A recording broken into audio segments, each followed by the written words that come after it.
really short story. I turn up to a mining site coming from television and magazines and from Sydney to this small town, 26,000 people, next town's an hour and 10 minutes away, red dirt, like trying to set the tone. But I turned up to the mine site in a pinstripe suit and a pink shirt. And that wasn't the right dress code to turn up to a mine site. They were all in orange and blue high-vis and looked at me quite funny, but they took pity on me and gave me a job. Well, you would have stood out. Good marketing. Yeah, totally. Well, I definitely stood out. The thing that stuck with me, the Paul Acton, big, burly Belfast bloke who'd been in the mining and manufacturing game for 40 years, absolute legend, love the guy. He basically said to me, look, son, I think, you know a lot about the IT stuff and you seem to be, pretty eloquent. And, they were hiring a lot of farmers back then to go and do mining work because that was where they could only find the operating labor. And he said, I reckon you can be a manager and I reckon you can manage some health and safety and I can teach you the health and safety stuff. And so that was my first gig. And so took that and that's where the business idea came from. And so that was Done Safe. So on the mine site, we had a number of injuries that were happening and a number of incidents that were happening and corrective actions. So the things to remedy these incidents weren't being enforced. And that was because they were recorded on little throwaway pieces of paper or in spreadsheets or in Access databases. And so one day, a woman who I knew quite well, who was a driver of one of the big dump trucks, and if you've never seen one of those things, if you stand next to the wheel, you're dwarfed by the wheel and then it's got 5 meters above you. She actually fell out of one on a wet, slippery day and her radio was left in the cab of the truck and she nearly killed herself. Off the back of that, I took a real interest in solving that problem. And so we built some software on that site, deployed that software. The headquarters in Newcastle back in New South Wales heard of some of the stuff that we'd done out in Whyalla, offered me a gig to go and roll out a system for the entire business. I went and took that with both hands, shipped the family back to Newcastle now, built the software, deployed the software. It did really well. But how does a software stop someone from falling out of a truck? Well, it doesn't stop someone from falling out of a truck, but what it does in that instance... Just lets you know they fell. Well, no, it lets you manage the things to stop the likelihood of that happening. Okay. So the idea is you do risk assessments proactively to identify what things could hurt people on my site. And then you put actions in place to try to stop those things from happening in the first place. And so that's what we did. We built software to do that. You're a lot smarter than me. I would have got a rope, tied it to each person and tied the rope to the seat.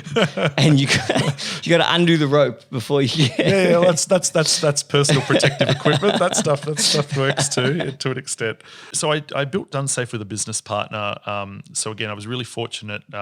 These are those outlier moments. A friend I went to high school with knew a guy who had a safety problem.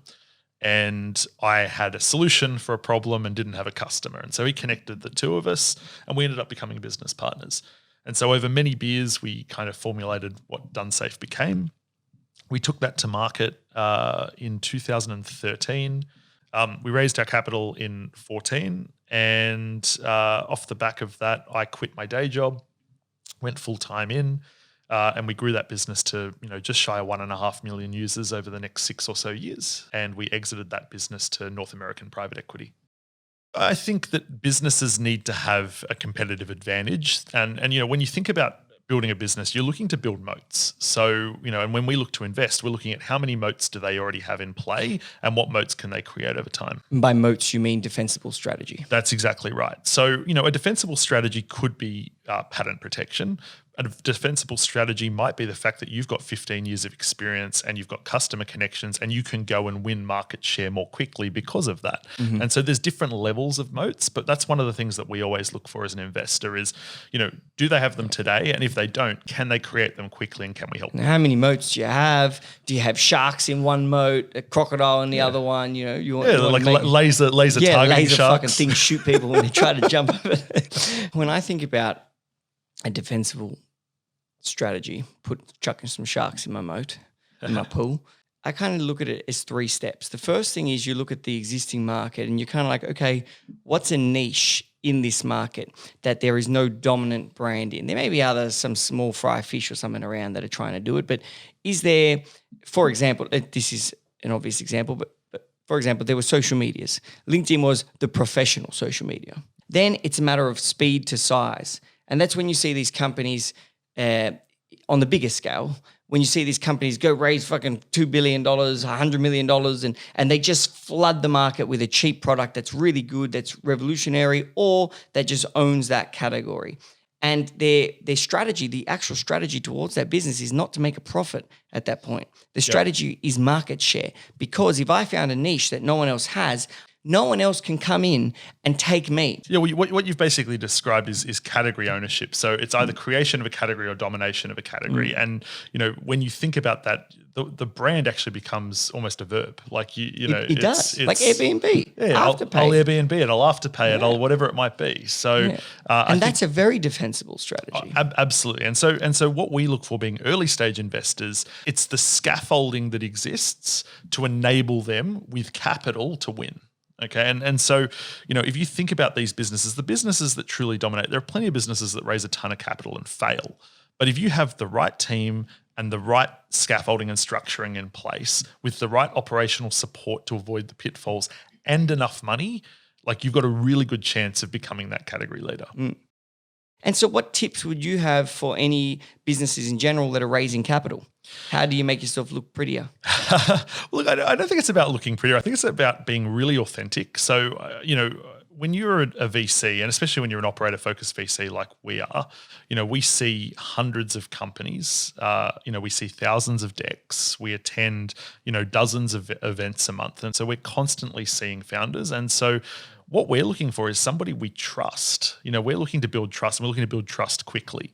The better you are at building trust, the better you are going to find your experience working with that particular VC. So I think, investing in the relationship, building the relationship way earlier than you're planning on fundraising, asking for advice, promoting the other companies that are in a VC's portfolio, being, generally net positive to the community that you want to be a part of is a very good way to get on the right side of the VCs that you're looking at. That's literally our ethos at CUB. You're going to help people you like, build valuable relationships. If there's a VC fund that genuinely likes you as a person, they think you're a great person, you've got good ethics, you work hard, they're trying to give value to you. Like as members, a member that's trying to help another member give value, that member's going to reciprocate. Yeah. It's the same concept. It's just build relationships. Totally. Build your network. But they need to be valuable relationships. They need to be real authentic relationships. Yeah, and you don't have to have been friends for long. Like, this is the thing, a lot of VCs, especially the older guard of VC, were typically only taking warm introductions and were only investing in things that came in warmly from someone else they know. I think technology's really enabled people to get around that. And so, make sure that you're reaching out and you are actually trying to build a relationship as early as possible, because the longer you have building that relationship, even if it comes from a cold, source, you can definitely get invested. I've invested in a ton of founders who I didn't know through my network. I had no network when I started, apart from, Andrew I mentioned and a few other people. I didn't know anybody in business really. I love to invest in people that haven't come from a network, but who go out and spend, all of their energy to go and really, create more value for people. So when you go and you spend all of this time and money building your brand and doing all of your financial modeling and all of the rest of it, you want to be aggressive in your vision. So you want to be saying, I want to go out and achieve really, really big things, but then authentic in, how you think you'll get there and what your gaps are. Because as a VC, I'm happy to invest in a founder who understands what their gaps are. I won't invest in a founder who says they've got everything covered and they know everything and their model's going to be to the moon, because they don't have the proof points necessarily where we're investing at early stage. I'll be much more likely to say, oh, this founder said, really deep domain expertise, great product coming along, some early sales, but they don't understand how to build marketing or community. I go, okay, well, we can fix that with resourcing or talent.